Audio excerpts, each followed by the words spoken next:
Yes, it's true. There is a land where the women outnumber the men 20 to 1.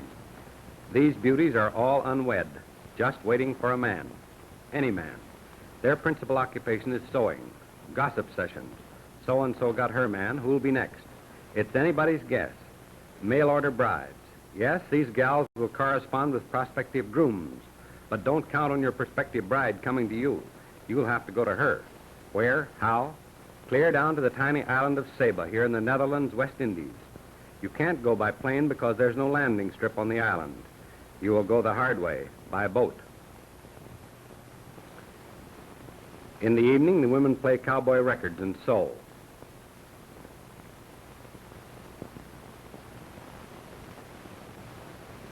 There's your pipe and tobacco all ready for you, men. Only twice a month is Saba visited by boat from the outside world. The only place to land along this surf-pounded, rock-studded shore is a 50-foot strip of sandy beach, and only the natives risk their boats. The steamers anchor offshore.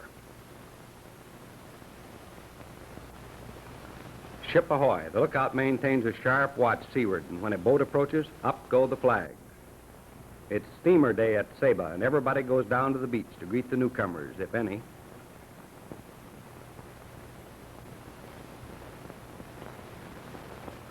Hurry, hurry, hurry. Everybody from the head of the house down to the cook take off for the beach. It's a big day. It's almost 2,000 feet straight down, too. But these people don't mind in the least.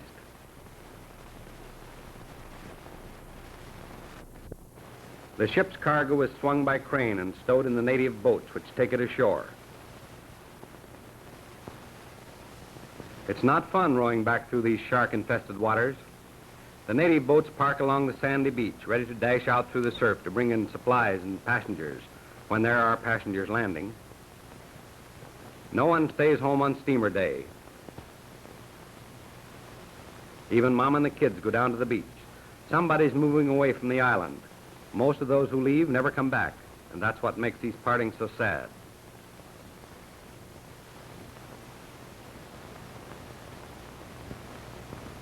Beasts of burden. These burros carry just about everything that man doesn't carry on his head, slow but sure. There's the steamer that caused all the excitement. Came all the way across the Caribbean to St. Martin, then to Saba. It will come back in 2 weeks.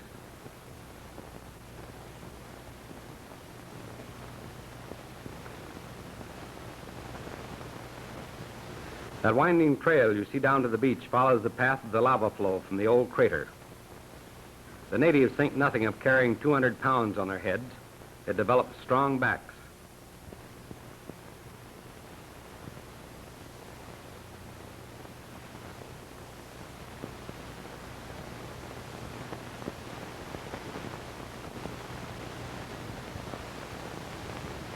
His Excellency, the Governor.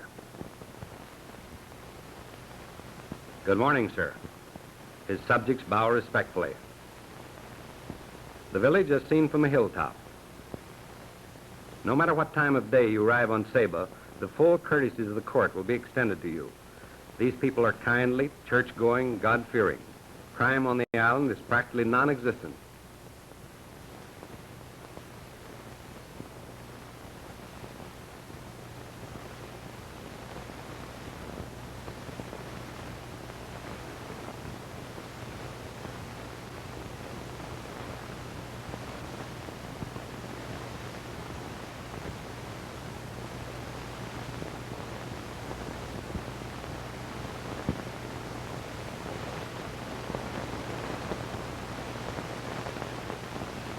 These boys have killed a chicken hawk.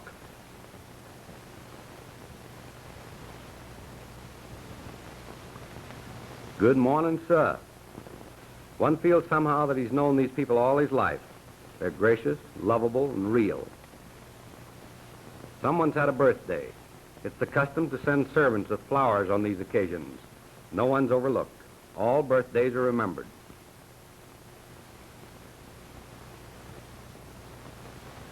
And homemade ice cream. The only drawback is that ice, brought in by boat, costs $1 a pound. No ice is manufactured on the island. The bell ringer, tolling the hours. He's the island policeman. He also posts the rates of exchange daily. No one knows why, for American currency is used exclusively. It's just an old custom. The policeman also tends the street lamps.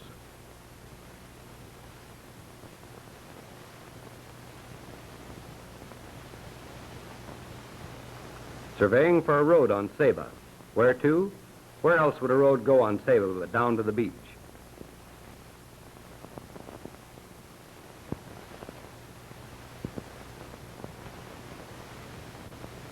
Road building. This primitive method of transporting stones on top of the head doesn't bother the Sabans. It's all in the day's work. Why be in a hurry anyway? No one's going anyplace. Nothing like perseverance and an abiding faith in one's ability to get a thing done someday. Even a stone bridge that will outlast time itself.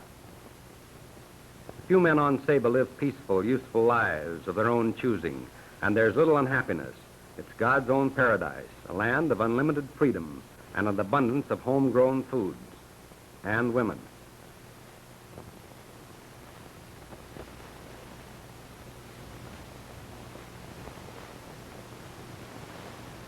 These are the mists, the life-giving fogs that sweep in from the sea to add moisture to the land. There's little rainfall. Bananas, all you want for the picking in a fertile, evergreen wonderland. The higher the land, the more moisture it receives. It's uphill climb, but it develops the leg muscles.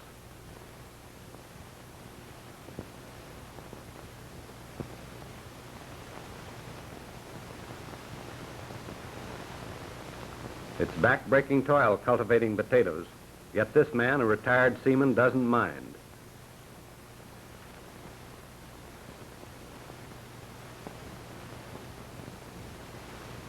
Everything is green the year round.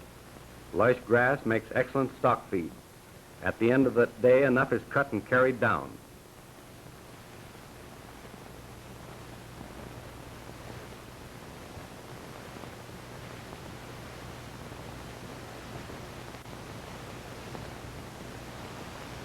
Dry wood is scarce on the island.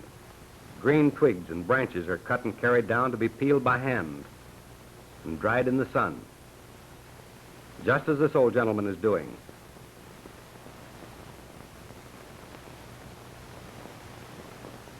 Goat's milk is a vital part of Saban's diet.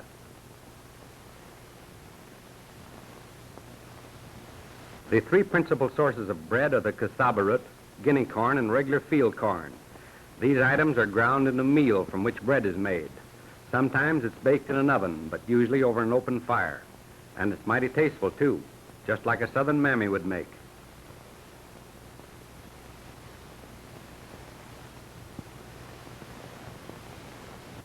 Cabbages that grow tall and stately.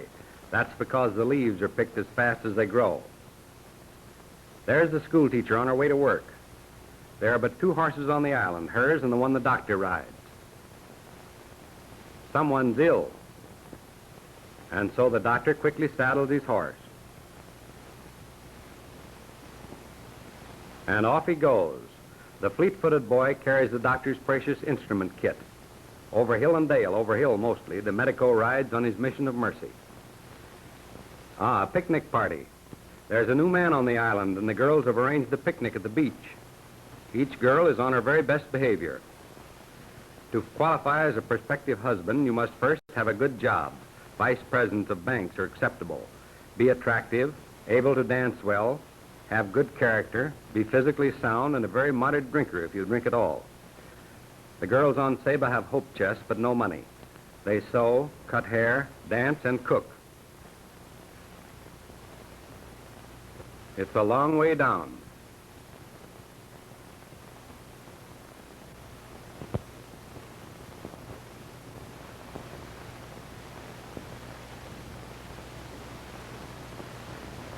Those bathing suits have been on the island a long time, but Saba girls are modest. No abbreviated water togs for them. Look out for those man-eating sharks, gals. There really isn't much chance to swim. They just paddle around and have fun. Mermaids on a mermaid's island, where man is king. What more could you ask, men? Sabins build their boats 2,000 feet above the sea. The problem is getting them down to the beach. When a boat is ready to launch, everybody takes a holiday and lends a hand. And if you think launching a boat on Saba is fun, just wait. The women folk all turn out to watch, just like a parade back home.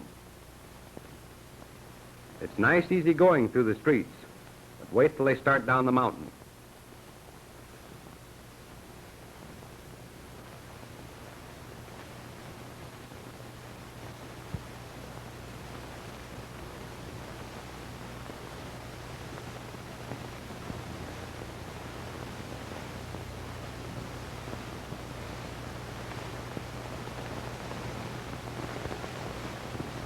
This is it.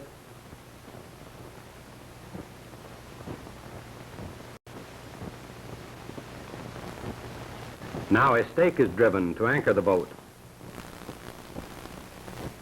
A rope is passed round the stake to ease the craft down the mountainside. The entire job requires better than 4 hours.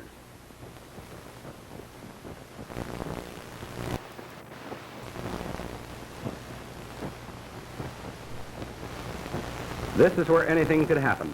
A slip of the rope, a wrong move, and whoop, no boat. A whole year's work wasted.